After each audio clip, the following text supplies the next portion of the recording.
माझ्या weight loss जर्नीला 15 दिवस पूर्ण झाले. खरं सांगायचं तर सुरुवातीला वाटत होतं की हे शक्यच होणार नाही.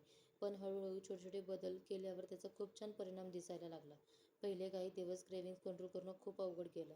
जंक फूड, गोड पदार्थ समोर आले की मन डगमगायचं. पण मी आता स्वतःला थोडं थांबवायला शिकले आहे.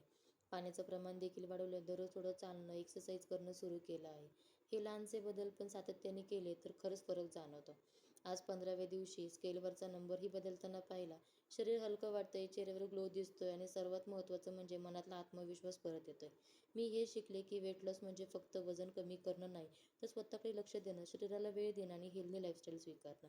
अजून 15 दिवस बाकी आहेत, पण मला खात्री आहे की मी हे पूर्ण करू शकते.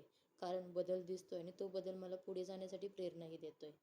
ही फक्त माझी जर्नी नाही, तर मी स्वतःला दिलेलं वचन आहे, हार मानायची नाही. जर तुम्ही पण तुमच्या हेल्थ आणि फिटनेससाठी सुरुवात करायची ठरवत असाल, तर आजच सुरुवात करा. छोटं पाऊल टाका, पण सातत्य ठेवा.